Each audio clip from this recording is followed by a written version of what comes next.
Bienvenidos al curso Introducción al Paquete Estadístico Stata para Semilleros de Investigación de la Facultad de Salud UIS. En este cuarto capítulo revisaremos el tema de distribución normal. Para esta práctica necesitaremos nuestra aplicación de Stata, nuestra base de datos en formato .dta, nuestro archivo de práctica.do y nuestra bitácora de trabajo en archivo.log. Para iniciar debemos saber qué es la estadística paramétrica. Y es donde el método usado requiere asumir que los datos de una muestra pertenecen a una población con una distribución teórica conocida. Como habíamos visto en el capítulo de estadística inferencial, en las muestras trabajamos con distribución de frecuencias, pero al trabajar con las poblaciones tenemos un grado de incertidumbre. Por eso en estas trabajamos con una distribución teórica, una distribución de probabilidades. Según el tipo de variable tenemos diferentes tipos de distribución. Tenemos, digamos, la uniforme, que es cuando todos los eventos tienen la misma posibilidad de ocurrir. Tenemos la binomial, que se da cuando tenemos dos sucesos mutuamente excluyentes, por ejemplo, que un paciente padezca una diabetes. Tenemos la de Poisson, que es cuando tenemos n's grandes, más de 100, y nuestra característica de interés es poco frecuente, menos de 0,05. Y en la parte continua tenemos una distribución normal o de Gauss. Tenemos que conocer sobre la curva de distribución normal, ya que los datos en la vida real tienden a tener esta forma de montaña y además es la distribución más estudiada. Tiene algunas características como que tiene forma de montaña, es simétrica con respecto a la media, es decir, tiene un coeficiente de asimetría de 0, coinciden la media, la mediana y la moda. La suma de todo el área bajo la curva va desde menos infinito a infinito y tiene una probabilidad de 1, es decir, del 100%. Y al ser simétrica con respecto a la media, deja un área igual a 0,5 a izquierda y a derecha. Hay otro punto importante y es que el 68% de los datos se encuentran a una desviación de estándar respecto a la media, el 95% de los datos se encuentra a dos desviaciones estándar con respecto a la media y casi el 100% de los datos se encuentra a tres desviaciones estándar. También es importante el concepto la distribución normal estándar. Es la más importante de las distribuciones normales y como característica es que tiene una media igual a 0 y una varianza igual a 1.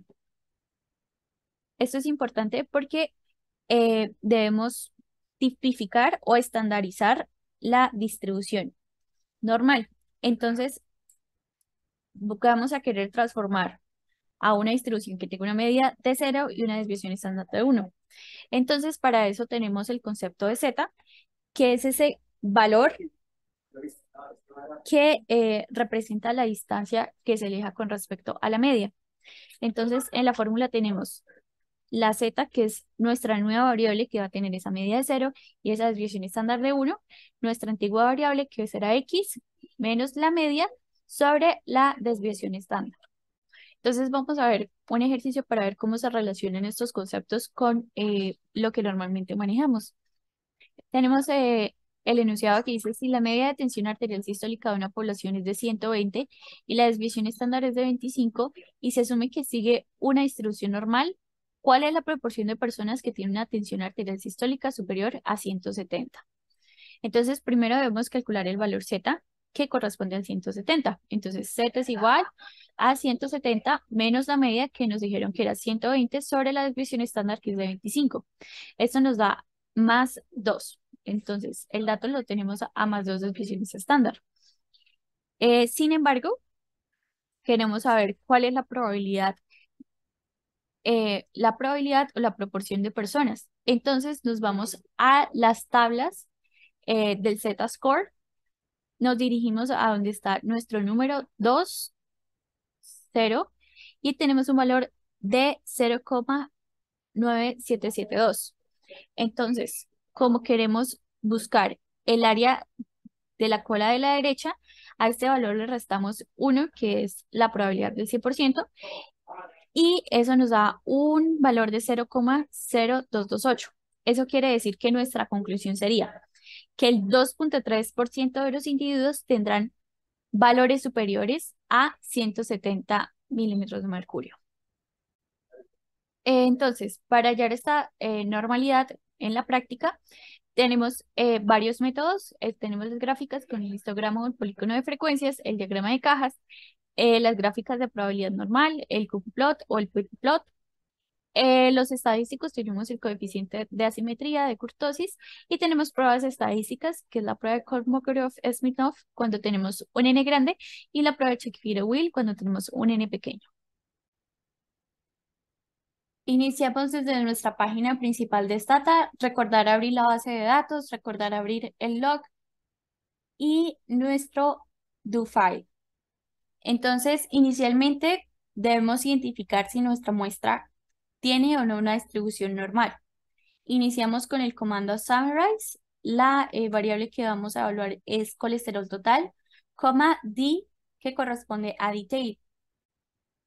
Esto nos da los percentiles, el valor máximo, el valor mínimo, el número de observaciones, media, desviación estándar, varianza, entre otros. Seguimos aplicando el comando histograma, nuestra variable, normal, para que nos genere la línea de distribución normal. Debemos evaluar que nuestra curva tenga forma de campana, que la mayoría de los datos se agrupen en el centro y mirar pues si hay datos atípicos. Este pues es un ejemplo. Vemos que la mayoría de los datos están en la parte izquierda. Vemos la cola de la curva, pero pues no vemos la cola en la otra parte.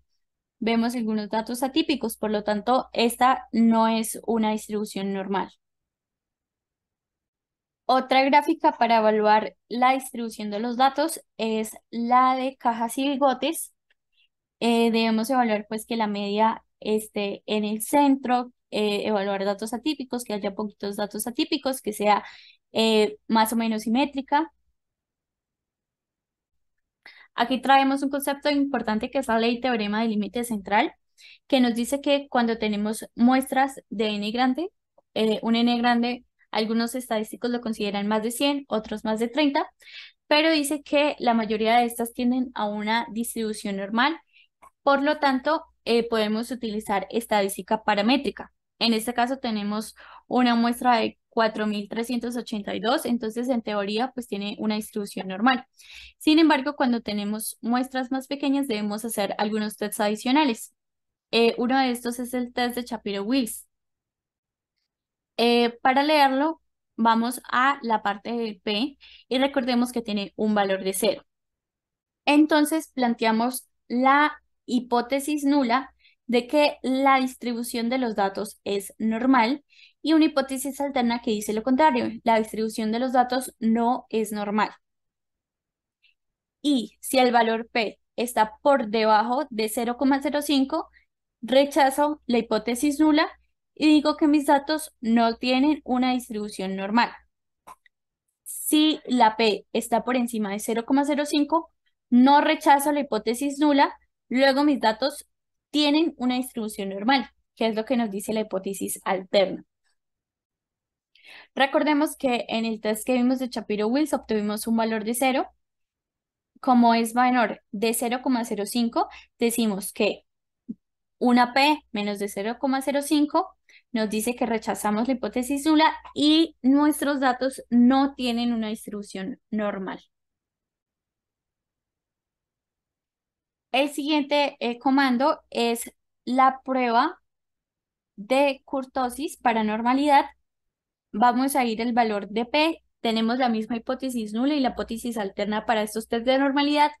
Como tenemos un valor menor a 0,05, rechazamos la hipótesis nula, por lo tanto, nuestros datos no tienen una distribución normal.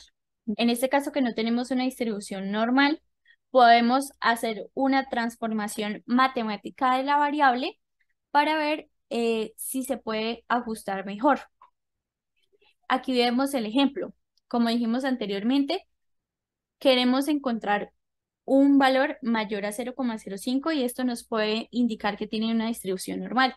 Sin embargo, ninguna de las transformaciones matemáticas nos da ese valor. Entonces, podemos hacer la gráfica que se llama Q-ladder y aquí se genera. Debemos tener en cuenta que mientras más transformaciones le hagamos a la variable, es más difícil la interpretabilidad que tiene. Entonces, en este caso, vemos nuestros datos. Si se ajusta más a esta línea azul delgada, es que va a tener una distribución normal o que tiende más a la normalidad. Entonces, vemos aquí datos muy atípicos, datos atípicos. Vemos que la que mejor se ajustaría es la operación del inverso. Como dije, tiene errores en la interpretabilidad. Por lo tanto, si yo digo el inverso del colesterol total, puede aumentar el riesgo de tal patología. Entonces, como vemos, es mucho más difícil la interpretación. Entonces, tener cuidado de no aplicar tantas transformaciones a los datos con tal de obtener una distribución normal. Entonces, en este caso, voy a generar mi nueva variable, que es el inverso de colesterol total, que va a ser igual a 1 sobre colesterol total. Voy a generar el histograma. Aquí vemos la distribución normal, la mayoría está en el centro, tiene una forma de campana. Vamos a hacer el summarize, entonces mi descripción. Vemos que los valores, los percentiles, valores mínimos, valores máximos. Y vamos a aplicar el test de Shapiro-Wilk. Vemos, vamos a P, como ya dijimos, tenemos un valor menor a 0,05, por lo tanto rechazamos la hipótesis nula y no tiene una distribución normal. Regresamos a nuestro do file, entonces vamos a corroborar con el test de squeakiness y kurtosis. Vamos a P, vemos que tiene un valor de menor a 0,005. Entonces, rechazamos la hipótesis nula, no tiene una distribución normal. Miramos la gráfica, otra gráfica que nos ayuda. Vemos que hay muchísimos datos atípicos y podemos hacer una nueva transformación con el Q-ladder. Aquí vemos el Q-ladder de la variable inverso del colesterol total. Recordemos que esto puede entorpecer la interpretabilidad que tiene. Entonces, pues en este caso podríamos trabajar con estadística no paramétrica, pero recordar que siempre y cuando sea una muestra pequeña, menos de 30 o 100 según otros estadísticos. Para finalizar, haremos un recuento de los comandos importantes. Recordar iniciar con el análisis descriptivo, con el comando summarize, el nombre de la variable, coma D si queremos obtener más detalles. En gráficas está el histograma, escribimos el nombre de la variable, coma normal para que nos genere la línea de la distribución normal y el gráfico de cajas y bigotes. Tenemos dos tests de normalidad, el test de Shapiro-Wilk con el comando swilk y el test de squeakiness y kurtosis, que es el SK-test. Y por último, pues si no tenemos una distribución normal, podemos hacer transformaciones matemáticas de la variable con el ladder y de una forma más gráfica con el Q-ladder. Gracias.